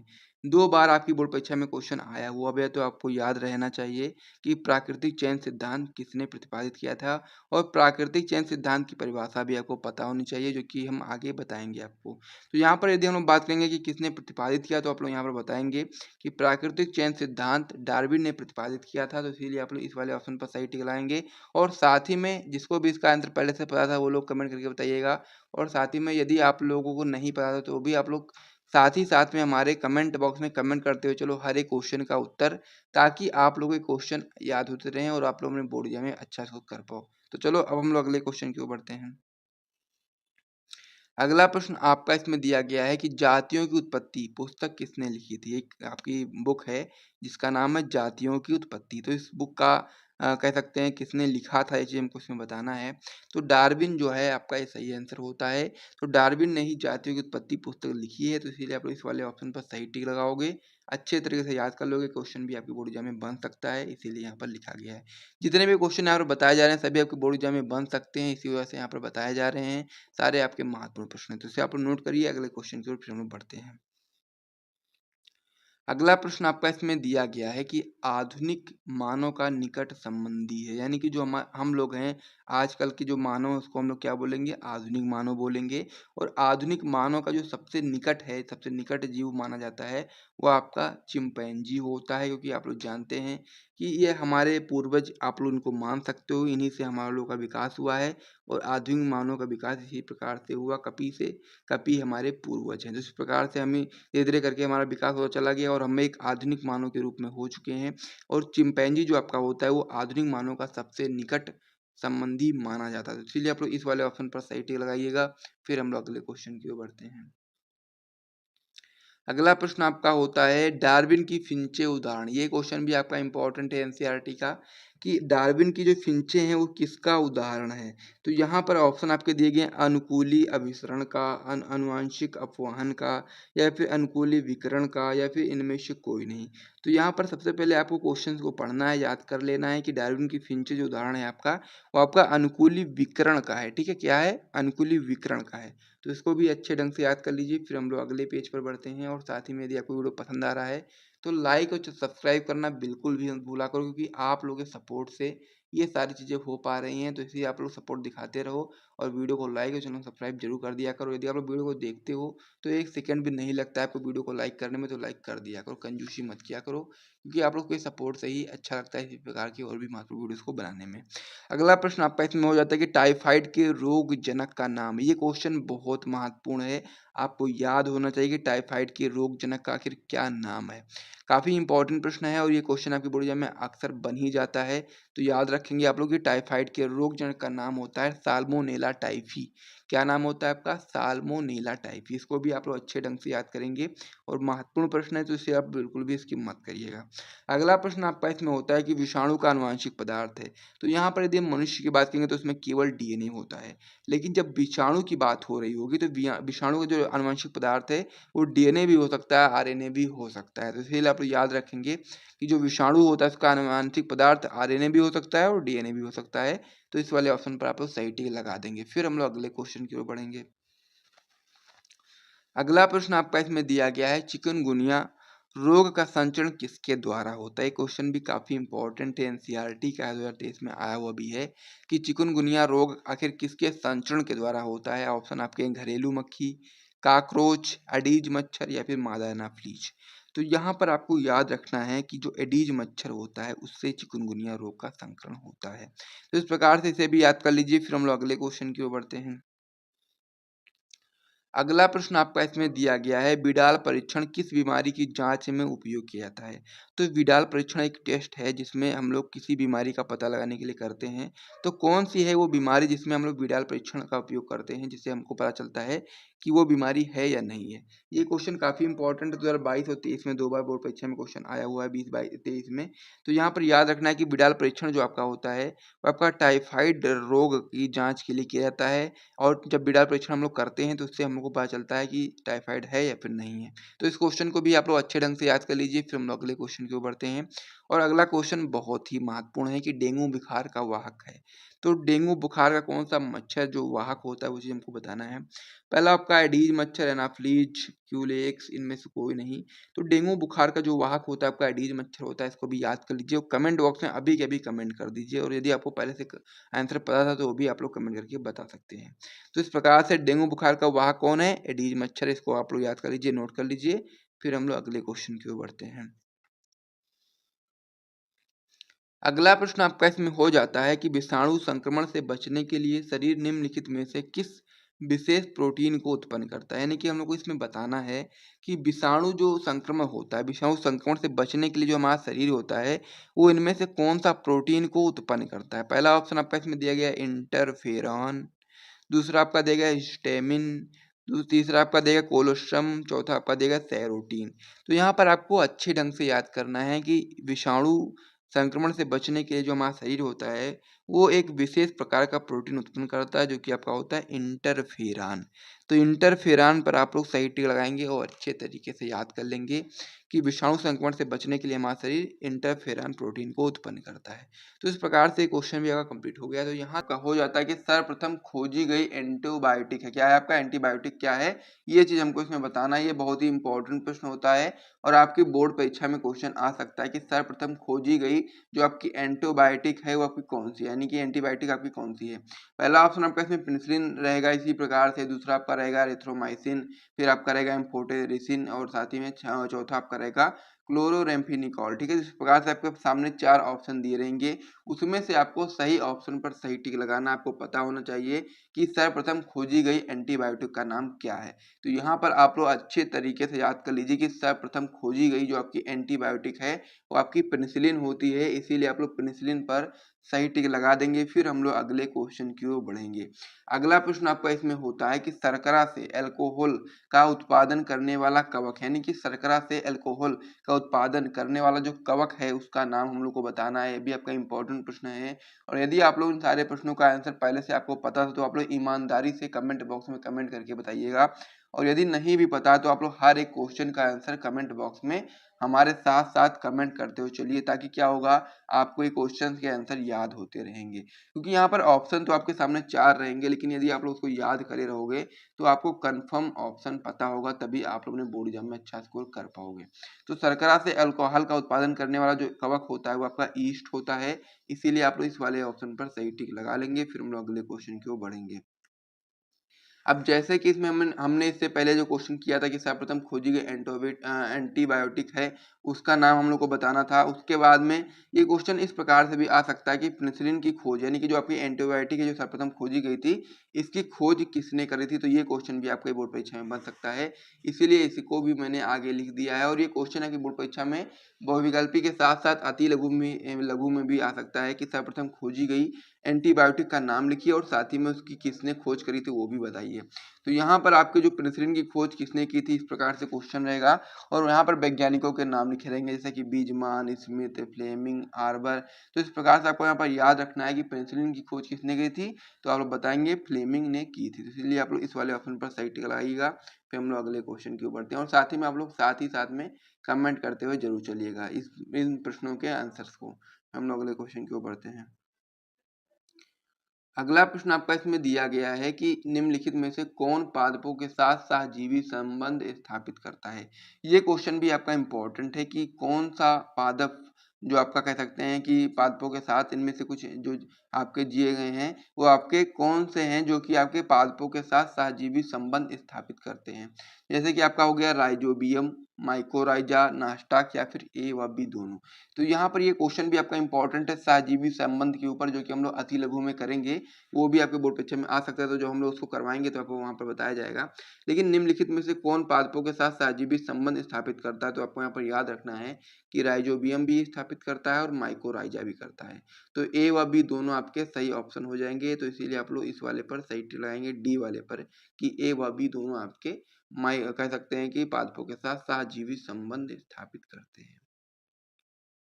अगला प्रश्न जो आपका होता है ये भी आपका बहुत ही इंपॉर्टेंट है, बीटी के ऊपर है। बीटी क्या है कि बीटी आप बोल सकते हो कि बीटी जीव विष किस जीवाणु द्वारा उत्पादित होता है, और ये बीटी फसल का यहाँ से क्वेश्चन बनता है, जो कि मैं आपको अति लघु में करवाऊंगा, वहां पर बहुत ही इंपॉर्टेंट प्रश्न ही आपका हो सकता है। तो बीटी जीव विष, यानी कि जो बीटी है वो जीव विष किस जीवाणु के द्वारा उत्पादित होता है, ये चीज हमको जीवाणु का नाम बताना है। ऑप्शन आपके सामने इसी प्रकार से रहने वाले हैं। तो उसमें से आपका जो सही ऑप्शन होता है आपका होता है बैसिलस थ्यूरिंजिएसिस। तो इस प्रकार से आपके बहुत सारे ऑप्शन दिए रहे हैं, जैसे कि बैसिलस मेगाथीरियम, बैसिलस बुल्गेरिस, बैसिलस सबटाइलिस, इस प्रकार से ऑप्शन दिए रहेंगे। तो यदि आपको याद नहीं होगा ना तो आप लोग इसमें से किसी पर भी टिक लगा सकते हो कंफ्यूजन में, लेकिन यहाँ पर आपको अच्छे ढंग से याद रखना है कि बीटी जूबिस जो आपका होता है वो बैसिलस थ्यूरिंजिएसिस जीवाणु द्वारा उत्पादित होता है। तो इसीलिए आप लोग इस वाले ऑप्शन पर सही टिक लगाइएगा। फिर हम अगले क्वेश्चन की ओर बढ़ते हैं। अगला प्रश्न आपका इसमें दिया गया है कि बैक्टीरिया द्वारा किण्वित फूले आटे का उभरा हुआ रूप कौन सी गैस बनने के कारण होता है। यानी कि जो बैक्टीरिया द्वारा हम लोग आटे को किण्वित कराते हैं तो उसमें जो उभरा हुआ जो रूप होता है आटे का, वो कौन सी गैस के कारण उत्पन्न होता है। यहाँ पर आपके सामने O2, CO2, SO2, NO2 इस प्रकार से ऑप्शंस हैं, और उसमें आपको याद रखना है कि बैक्टीरिया द्वारा किण्वित फूले आटे का जो उभरा हुआ रूप होता है वो आपका CO2 की वजह से होता है। तो इसीलिए आप लोग इस वाले पर सही टिक लगा लीजिएगा। और साथ ही में यहाँ से आपको वीडियो अच्छा लगा है तो वीडियो को जरूर लाइक करिएगा। फिर हम लोग अगले पेज पर बढ़ते हैं, और इन प्रश्नों को आप लोग एक बार नोट कर लीजिए, और वहाँ पर हम लोग अगले पेज पर अगले प्रश्नों को करने वाले। इस पेज को यहाँ पर मैं हटा देता हूँ। आप लोगों ने, मैं उम्मीद करता हूँ कि नोट कर लिया होगा। तो चलिए अगले पेज पर बढ़ते हैं। तो अब हम लोग अगले पेज पर और महत्वपूर्ण प्रश्नों को करने वाले हैं, जिसमें आपका पहला जो प्रश्न है इस पर कि बीटी कपास है, हम लोग को बताना है बीटी कपास क्या है। तो ये प्रश्न भी आपका इंपॉर्टेंट है, आपको पता होना चाहिए कि बीटी कपास क्या है। तो यहाँ पर आपके सामने ऑप्शन है, एक परजीनी, पादप है या फिर क्लोन पादप है या फिर संकर पादप है या फिर उत्परिवर्तित पादप है। तो यहाँ पर जो बीटी कपास होता है आपका एक पारजीनी पादप होता है, इसीलिए आप लोग इस वाले ऑप्शन पर सही टिक लाएंगे, अच्छे तरीके से याद रखेंगे। अगला प्रश्न आपका इसमें दिया गया कि बीटी फसलों के उत्पादन में निम्नलिखित में से कौन भाग लेता है, यानी कि बीटू फसल जो होती है उसको उत्पादन में इनमें से कौन सा कह सकते हैं भाग लेता है, शैवाल लेता है या फिर जीवाणु या फिर फफूंदी या फिर ये सभी। तो यहाँ पर बीटी फसलों के उत्पादन में निम्नलिखित में से जीवाणु जो आपका होता है ये भाग लेता है, ये आपका सहयोग करता है, इसलिए आप लोग इस वाले ऑप्शन पर सही टिक लगाएंगे। फिर हम लोग अगले क्वेश्चन की ओर बढ़ेंगे। अगला प्रश्न आपका इसमें दिया गया है जेनेटिक इंजीनियरिंग का उपयोग होता है। तो जेनेटिक इंजीनियरिंग का उपयोग आखिर किस चीज में होता है, ये चीज हमको इसमें बताना है। बहुत ही इंपॉर्टेंट प्रश्न है, एनसीईआरटी का प्रश्न भी है और साथ ही में आपके बोर्ड एग्जाम में क्वेश्चन आया हुआ भी है कि जेनेटिक इंजीनियरिंग का उपयोग कहाँ पर होता है। क्वेश्चन भी आपके लिए इंपॉर्टेंट है, जो कि हम लोग अति लघु में भी करेंगे और बहुविकल्पी में मैंने आपको बताया है कि जेनेटिक इंजीनियरिंग का उपयोग कहाँ पर होता है। तो आप लोग बताएंगे कि जेनेटिक इंजीनियरिंग का जो उपयोग होता है वो आपका चिकित्सा में भी होता है, कृषि में भी होता है और पारजीनी जीव में भी होता है। तो इसीलिए आप लोग यहाँ पर लगाएंगे कि सभी में क्या होता है, जेनेटिक इंजीनियरिंग का उपयोग होता है तीनों में, यानी कि चिकित्सा में भी, कृषि में भी और पारजीनी जीव में भी। तो इस पर सही टिक लगा लो। फिर हम लोग अगले क्वेश्चन की ओर बढ़ते हैं। अगला प्रश्न आपका इसमें दिया गया है कि अनुवांशिकता रूपांतरित पौधा है, इनमें से कौन सा हमको बताना है अनुवांशिकता रूपांतरित पौधा है। ये बहुत ही इंपॉर्टेंट प्रश्न है, इसको आप लोग बिल्कुल भी स्किप मत करिएगा क्योंकि ये बहुत ही इंपॉर्टेंट है। पहला ऑप्शन आपका इसमें देगा बीटी मक्का, दूसरा आपका देगा बीटी राइस, तीसरा आपका देगा बीटी कॉटन, चौथा आपका देगा ये सभी। तो यहाँ पर जितने भी बीटी वाले हैं, यानी कि बीटी मक्का है ये भी आपका अनुवांशिक रूपांतरित पौधा है, बीटी राइस भी है और बीटी कॉटन भी है। तो इस प्रकार से इन सभी पर आपको सही टिक लगाना है, ये सभी आपका है, ये सही टिक होगा कि अनुवांशिक रूपांतरित पौधा है आपके ये तीनों है, बीटी मक्का भी है, बीटी राइस भी, बीटी कॉटन भी है। तो इन सभी पर आप लोग टिक लगा दीजिए। फिर हम लोग अगले क्वेश्चन की ओर बढ़ते हैं। अगला प्रश्न आपका इसमें दिया गया कि जीनी अभियांत्रिकी से प्राप्त होता है, ये भी आपका बहुत ही इंपॉर्टेंट प्रश्न है और ये आपको यहाँ पर याद रहना चाहिए कि जीनी अभियांत्रिकी से क्या प्राप्त होता है। 2017 में आपके बोर्ड परीक्षा में क्वेश्चन आया हुआ है। तो यहाँ पर आपका जो सही ऑप्शन होता है आपका होता है गोल्डन राइस, यानी कि जीनी अभियांत्रिकी से आपका प्राप्त होता है गोल्डन राइस, इसीलिए आप लोग इस वाले पर सही टिक लगाइएगा। फिर हम लोग अगले क्वेश्चन की ओर बढ़ते हैं। अगला प्रश्न आपका इसमें दिया गया है पहली जीन चिकित्सा किस रोग के उपचार में की गई, यानी कि जो पहली जीन चिकित्सा थी वो किस रोग के उपचार में की गई थी। तो यहाँ पर आपको इस पर बताना है कि कौन से रोग में पहली जीन चिकित्सा कह सकते हैं कि उपचार में करी गई थी। तो यहाँ पर जो सही ऑप्शन होता है आपका होता है एडीए की कमी से होने वाला जो आपका एसिड रोग होता है, इसके उपचार में सबसे पहले जो आपकी जीन चिकित्सा थी उसका उपयोग किया गया था। तो इस पर भी आप लोग सही टिक लगा लीजिएगा और साथ ही में इस पेज पर इतने ही महत्वपूर्ण प्रश्न हम लोगों को करने थे। तो अब इसमें जो हमारा अगला क्वेश्चन हो जाता है आपका इस प्रकार से है कि कौन सा एंजाइम डीएनए खंडों को जोड़ने का कार्य करता है। ये चीज हमको इसमें बताना है कि कौन सा ऐसा एंजाइम है जो कि आपका डीएनए जो खंड होते हैं खंडों को जोड़ने का कार्य करता है, यानी कि उनको दोनों को जोड़ने का कार्य करता है। तो ये भी आपका बहुत ही इंपॉर्टेंट प्रश्न है, आपको पता होना चाहिए कौन सा वह एंजाइम है जो कि आपका डीएनए खंडों को जोड़ने का कार्य करता है। वेरी इंपॉर्टेंट क्वेश्चन ये आपका होता है 2025 की बोर्ड परीक्षा में आपके आ सकता है, 2 बार बोर्ड परीक्षा में आया हुआ भी है। तो आपको यहाँ पर अच्छे तरीके से याद रखना है कि जो लाइगेज एंजाइम होता है वो आपका डीएनए खंडों को जोड़ने का कार्य करता है। उसी प्रकार से इस प्रकार से 4 ऑप्शन आपके सामने दिए रहेंगे।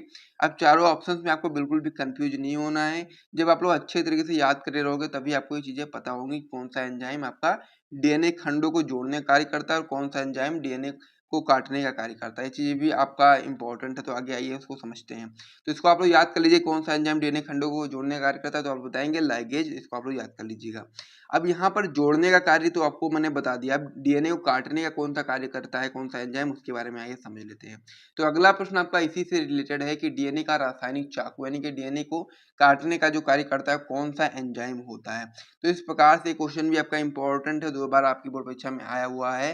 तो इसमें भी आपको इसी प्रकार से ऑप्शन रहेंगे न्यूक्लियेज, रिस्ट्रक्शन एंडोन्यूक्लियेज और साथ ही में आपका पॉलीमरेज और लाइगेज। तो यहाँ पर आपको याद रखना है कि जो डीएनए का रासायनिक चाकू है वो आपका एंडोन्यूक्लियेज है। कौन सा है आपका रिस्ट्रक्शन एंडोन्यूक्लियेज है। तो इसको भी आप लोग अच्छे तरीके से याद कर लेंगे और साथ ही में जितने भी क्वेश्चन है मैं आपको बता रहा हूँ सभी क्वेश्चन का आंसर आप लोग कमेंट बॉक्स में कमेंट करते हुए रहना साथ ही साथ में, ताकि ये क्वेश्चन के आंसर आपको लगातार याद होते रहें। फिर हम लोग अगले क्वेश्चन की ओर बढ़ते हैं। अगला प्रश्न आपका इसमें दिया गया कि जंतु कोशिकाओं में क्लोनिंग के लिए उपयुक्त जो आपका संवाहक है उसका क्या नाम है, कौन सा संवाहक है जो आपका जंतु कोशिकाओं में क्लोनिंग के रूप में कार्य करता है, ठीक है, उपयुक्त माना जाता है।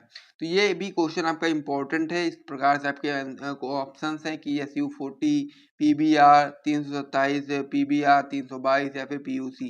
तो इस प्रकार से आपके ऑप्शन रहेंगे। अब यहाँ पर देखोगे PBR के दो ऑप्शन है, ये आपका है PBR 322 और आपका है PBR 327। तो यहाँ पर आपको कंफ्यूज नहीं होना है, आपको इसको याद कर लेना है कि जंतु कोशिकाओं में क्लोनिंग के लिए उपयुक्त संवाहक है आपका PBR 322 ना कि 327। यहाँ पर आपको याद रखना है। क्या रखोगे आप लोग याद कि जंतु कोशिकाओं में क्लोनिंग के लिए उपयुक्त संवाहक आपका है PBR 322। तो इसको भी आप लोग याद कर लीजिए, नोट कर लीजिए। फिर हम लोग अगले क्वेश्चन की ओर बढ़ते हैं। इसमें हमारा अगला प्रश्न है जो कि आपका हो जाता है शॉटगन विधि का प्रयोग होता है। कहाँ पर होता है शॉटगन विधि का प्रयोग, आइए समझते हैं। इसमें आपके इस प्रकार से ऑप्शन है जीन चिकित्सा के लिए या फिर जीन संश्लेषण के लिए या फिर आनुवंशिक नियंत्रण के लिए या फिर जीन पूंजीकीकरण के लिए। तो यहाँ पर आपको याद रखना है कि जीन कह सकते हैं शॉटगन विधि का जो प्रयोग होता है वो आपका जीन पूंजीकरण के लिए होता है। तो इसीलिए आप इसको याद करेंगे, अच्छे तरीके से नोट कर लेंगे, फिर आप लोग याद कर लेंगे और साथ ही में कमेंट बॉक्स में कमेंट करते हुए भी रहिएगा। फिर हम लोग अगले क्वेश्चन की ओर बढ़ते हैं। अगला प्रश्न आपका इसमें हो जाता है कि जीनी अभियांत्रिकी की नींव किस एंजाइम की खोज से पड़ी, यानी कि जीन अभियांत्रिकी की जो नींव है वो किस एंजाइम की खोज से पड़ी, उस एंजाइम का नाम हम लोग को बताना है। इस प्रकार से आपके सामने ऑप्शन है प्रतिबंधन अंतान्यूक्लियेज, डीएनए लाइगेज, डीएनए गायरेज या फिर डीएनए पॉलीमरेज। तो यहाँ पर आपको याद रखना है कि जीनी अभियांत्रिकी की नींव जो आपकी है वो आपके प्रतिबंधन अंतान्यूक्लियेज एंजाइम की खोज से पड़ी।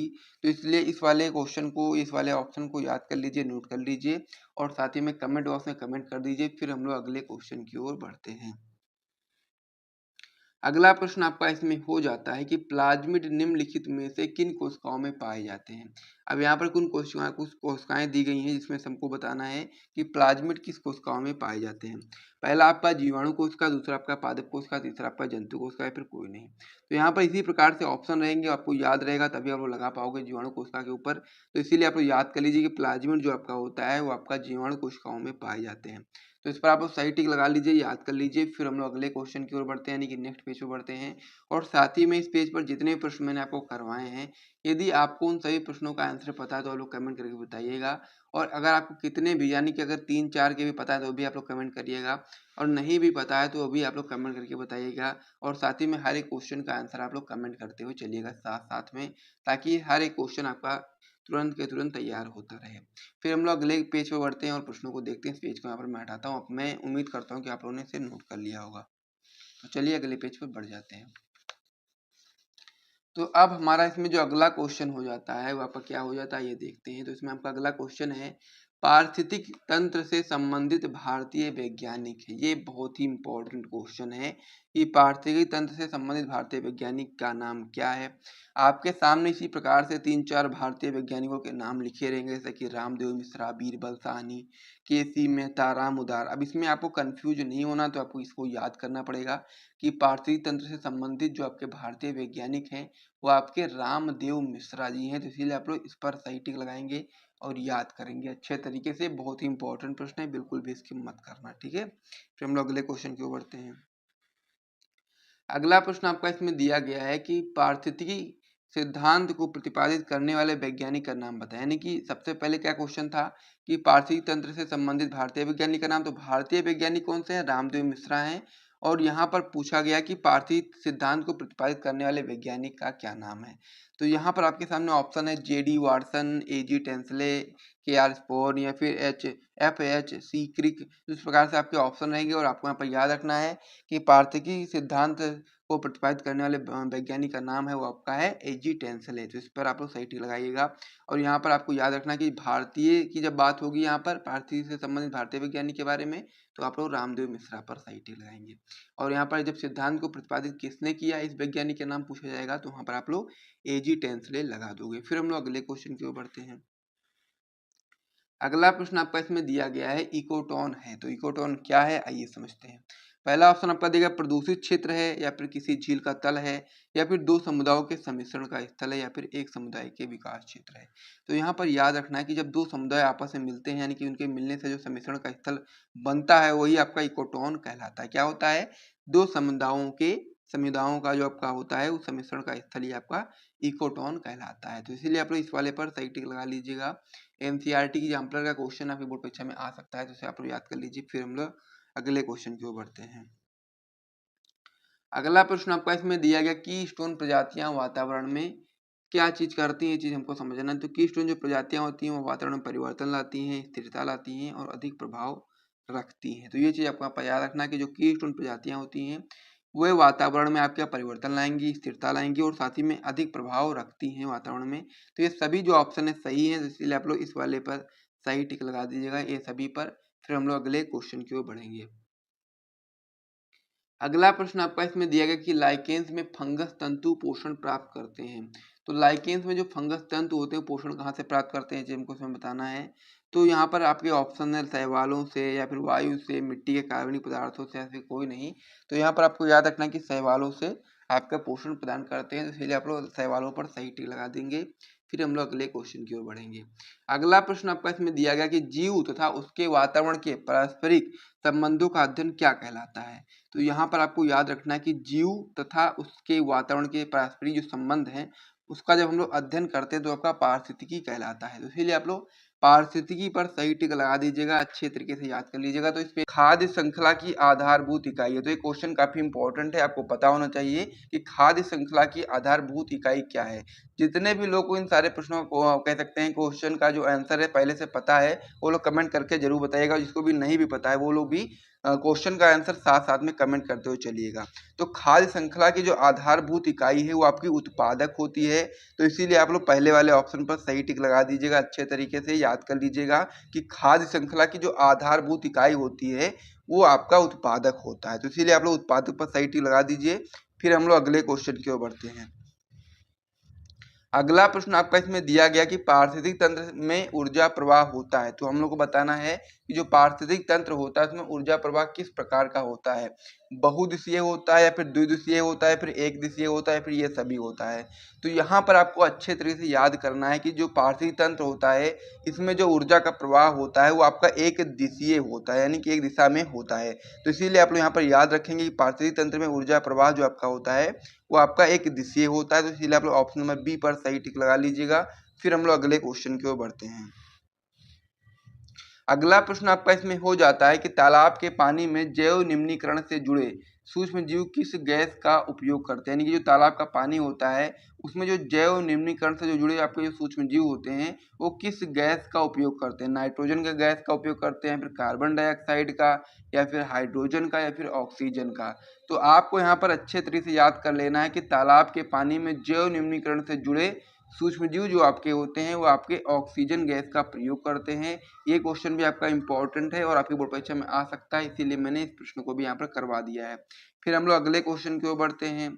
अगला प्रश्न आपका इसमें हो जाता है पोखर पारिस्थितिक तंत्र में निम्नलिखित में से कौन प्राथमिक उत्पादक है। यानी कि जो आपका पोखर है उसमें पारिस्थितिक तंत्र में निम्नलिखित में से कौन सा आपका प्राथमिक उत्पादक है। कवक है, जीवाणु है, विषाणु है, या फिर शैवाल है। तो यहाँ पर आपको याद रखना है कि पोखर जो आपका होता है उसमें जो पारिस्थितिक तंत्र में जो निम्नलिखित में से प्राथमिक जो उत्पादक होते हैं वो आपके शैवाल होते हैं। इसलिए आप लोग इस वाले क्वेश्चन पर भी सही टिक लगा लीजिएगा इस वाले ऑप्शन पर, और याद कर लीजिएगा जितने भी प्रश्न मैं आपको यहाँ करवा रहा हूँ हर एक प्रश्न को आप लोग अपनी कॉपी में नोट करते हुए चलो, याद करते हुए चलो। यदि आप लोग नोट नहीं करना चाहते हो तो आप लोग हमारा टॉपर ग्रुप ज्वाइन कर सकते हैं। इसका प्राइस 499 रखा गया है, जिसमें आपको फिजिक्स, केमिस्ट्री, बायोलॉजी तीनों सब्जेक्ट के नोट्स और इंपॉर्टेंट क्वेश्चन आंसर दिए जाते हैं। जिसको भी ज्वाइन करना होगा वो लोग इस नंबर पे व्हाट्सएप पे मैसेज करेंगे। वो नंबर हमारा हो जाता है 97 93 44 0081। तो वहाँ पर आपको सारी जानकारी मिल जाएगी कैसे आप लोग टॉपर ग्रुप को ज्वाइन कर सकते हैं। तो चलिए अब हम लोग अगले क्वेश्चन की ओर बढ़ते हैं। अगला प्रश्न आपका इसमें दिया गया है कि संख्या का पिरामिड होता है। तो संख्या का पिरामिड आपका कैसा होता है, सीधा होता है, या फिर उल्टा होता है, या फिर हमेशा उल्टा होता है, या फिर हमेशा सीधा होता है, या फिर ना सीधा होता है ना उल्टा होता है। तो यहाँ पर आपको याद रखना है कि जो संख्या का पिरामिड होता है वो आपका सीधा भी होता है और उल्टा भी होता है, ठीक है। तो इसीलिए आप लोग पहले वाले ऑप्शन पर सही टिक लगा दीजिएगा। फिर हम लोग अगले क्वेश्चन की ओर बढ़ते हैं। अगला प्रश्न आपका इसमें दिया गया कि निम्न में से अपघटन की जो प्रक्रिया होती है सर्वाधिक तीव्र गति से कहां पर होती है। पहला ऑप्शन आपका इसमें दिया गया शुष्क मरु क्षेत्र में, दूसरा ऑप्शन आपका दिया गया उष्णकटिबंधीय क्षेत्र में, तीसरा ऑप्शन आपका दिया गया दक्षिणी ध्रुव पर, या फिर चौथा ऑप्शन में आपका दिया गया अल्पाइन क्षेत्र में। तो यहाँ पर आपको याद रखना है कि जो अपघटन की जो प्रक्रिया होती है सर्वाधिक तेज जो आपकी होती है, सर्वाधिक तीव्र रूप से वो आपका उष्णकटिबंधीय क्षेत्र में होती है। तो इसीलिए आप लोग ऑप्शन नंबर बी पर सही टिक लगा लीजिएगा। और साथ ही में इस पेज पर जितने भी क्वेश्चन मैंने आपको बताए हैं, अगर आप लोग को उनमें से किसी भी क्वेश्चन का आंसर पता है तो आप लोग कमेंट करके बताइएगा। अगर नहीं भी पता है तो आप लोग हर एक क्वेश्चन का आंसर यहाँ पर हमारे साथ में आंसर आपको मैं बता ही रहा हूँ, तो साथ साथ में आप लोग कमेंट बॉक्स में कमेंट करते हुए रहिएगा ताकि हर एक प्रश्न आपका यहाँ पर कंप्लीट होता रहे। तो मैं उम्मीद करता हूँ कि इन सारे प्रश्नों को आप लोग नोट कर लिया होगा। तो चलिए अब हम लोग अगले पेज पर बढ़ते हैं और महत्वपूर्ण प्रश्नों को करते हैं। तो अब हम इसमें हमारा जो अगला महत्वपूर्ण प्रश्न हो जाता है आपका, हो जाता है कि भारतीय का राष्ट्रीय उद्यान है, यानी कि भारत का जो सबसे प्रथम जो आपका राष्ट्रीय उद्यान है वो कौन सा है। कार्बेट राष्ट्रीय उद्यान है, काजीरंगा राष्ट्रीय उद्यान है, दुधवा राष्ट्रीय उद्यान है, या फिर कान्हा राष्ट्रीय उद्यान है। तो यहाँ पर आपको ये चीज याद होनी चाहिए कि भारत का प्रथम राष्ट्रीय उद्यान कौन सा है। जब आप लोग याद होगा तभी आप लोग बता पाओगे, वरना आप लोग कंफ्यूज हो जाओगे। तो इसीलिए आप लोग इसको अच्छे तरीके से याद कर लीजिए कि भारत का प्रथम राष्ट्रीय उद्यान जो आपका है वो आपका कार्बेट राष्ट्रीय उद्यान है। तो इसीलिए आप लोग इस वाले पर सही टिक लगाइए और अच्छे तरीके से याद करिए, बहुत ही इंपॉर्टेंट है, आपकी बोर्ड परीक्षा में क्वेश्चन आ सकता है। फिर हम लोग अगले क्वेश्चन की ओर बढ़ते हैं। अगला प्रश्न आपका इसमें हो जाता है कि निम्न में से कौन भारत का राष्ट्रीय पशु है। अब ये क्वेश्चन बहुत ही ज़्यादा इजी है, तो इसका आंसर आप लोग अपने हिसाब से कमेंट करके बताना है। इसका आंसर आप सभी को पता ही होना चाहिए। तो मैं उम्मीद करूँगा कि आप लोगों को ये क्वेश्चन का आंसर पता होगा। तो इसीलिए आप लोग इस वाले क्वेश्चन का आंसर आप लोग कमेंट करके बताइएगा। हर एक आदमी को कमेंट करना है जो भी लोग इस वीडियो को देख रहे हैं। फिर हम लोग अगले क्वेश्चन की ओर बढ़ते हैं। अब इसमें हमारा जो अगला क्वेश्चन हो जाता है आपका, हो जाता है कि उत्तर प्रदेश का राजकीय पक्षी है। तो ये चीज हमको पता होना चाहिए कि उत्तर प्रदेश का राजकीय पक्षी कौन सा है। तो यहाँ पर सबसे पहले आपके सामने ऑप्शन दिए गए हैं। पहला ऑप्शन आपका दिएगा मोर, दूसरा ऑप्शन आपका देगा कबूतर, तीसरा आपका देगा सारस और चौथा आपका देगा गौरैया। तो ये क्वेश्चन भी आपके बोर्ड परीक्षा में आ सकता है कि उत्तर प्रदेश का राजकीय पक्षी के बारे में बताइए। तो यहाँ पर आप लोग याद रखेंगे कि उत्तर प्रदेश का जो राजकीय पक्षी होता है वो आपका सारस होता है। तो इसीलिए आप लोग ऑप्शन नंबर सी पर सही टिक लगा दीजिएगा। फिर हम लोग अगले क्वेश्चन की ओर बढ़ते हैं। अगला प्रश्न आपका अब आपका इसमें हो जाता है कि दुधवा राष्ट्रीय उद्यान स्थित है। कि दुधवा राष्ट्रीय उद्यान कहाँ पर स्थित है, ये चीज आपको पता होना चाहिए। पहला ऑप्शन आपका इसमें दिया गया असम में, दूसरा आपका दिया गया राजस्थान में, तीसरा ऑप्शन आपका दिया गया झारखंड में, या फिर चौथा ऑप्शन आपका दिया गया उत्तर प्रदेश में। तो यहाँ पर आपको याद रखना है कि जो आपका दुधवा राष्ट्रीय उद्यान है यह आपका उत्तर प्रदेश में स्थित है। इसीलिए आप लोग ऑप्शन नंबर डी पर सही टिक लगा देंगे। फिर हम लोग अगले क्वेश्चन की ओर बढ़ते हैं। अब इसमें जो हमारा अगला प्रश्न हो जाता है आपका, हो जाता है कि काजीरंगा राष्ट्रीय उद्यान भारत के किस राज्य में स्थित है। ये क्वेश्चन भी आपका इंपॉर्टेंट है, आपको पता होना चाहिए कि काजीरंगा राष्ट्रीय उद्यान आपके भारत के किस राज्य में स्थित है। पहला ऑप्शन आपका इसमें दिया गया असम, फिर गुजरात, महाराष्ट्र, पंजाब। तो इसमें से आपको बताना है कि काजीरंगा उद्यान जो आपका है ये आपका किस राज्य में स्थित है भारत के। तो आप बताएंगे असम राज्य में स्थित है। तो इसीलिए आप लोग पहले वाले ऑप्शन पर सही टिक लगा देंगे। फिर हम लोग अगले क्वेश्चन की ओर बढ़ते हैं। अगला प्रश्न जो आपका इसमें हो जाता है कि प्राकृतिक वास स्थान में जीवों का संरक्षण कहलाता है। यानी कि जो प्राकृतिक वास स्थान है जहां पर जब हम लोग जीवों को संरक्षित करते हैं तो वो चीज क्या कहलाती है। उत स्थानीय संरक्षण, या फिर स्व स्थानीय संरक्षण, या फिर दोनों, ये व भी दोनों, और साथ ही में इनमें से कोई नहीं। तो यहाँ पर आपको याद रखना है कि जब प्राकृतिक वास स्थान में ही जब हम लोग जीवों को संरक्षित करते हैं तो आपका स्व स्थानीय संरक्षण कहलाता है। इसीलिए आप लोग इस वाले ऑप्शन पर सही टिक लगा दीजिएगा। तो इस प्रकार से क्लास 12 की बायोलॉजी में पूरी किताब से आपको जो 80 से 85 सबसे ज्यादा महत्वपूर्ण बहुविकल्पी प्रश्न थे वो इसी वीडियो के साथ समाप्त हो चुके हैं। और यदि आप अपने बोर्ड एग्जाम में बहुत अच्छा स्कोर करना चाहते हैं तो आप लोग इस सीरीज के अंत जितने वीडियोस को ध्यान से देखिए। और इसके बाद में फिर अब हम लोग जो नई सीरीज लेकर के आएंगे उसमें अब हम लोग क्लास 12 बायोलॉजी की पूरी किताब से सबसे ज्यादा इंपॉर्टेंट जो आपके अति लघु उत्तरीय प्रश्न होते हैं उनके बारे में पढ़ेंगे, फिर लघु उत्तरीय के बारे में पढ़ेंगे, फिर दीर्घ उत्तरीय प्रश्न के बारे में पढ़ेंगे। और साथ ही में यदि आपको यहाँ से वीडियो पसंद आए तो वीडियो को लाइक करें, चैनल को भी सब्सक्राइब करें। मिलते हैं वीडियो में, तब तक के लिए जय हिंद।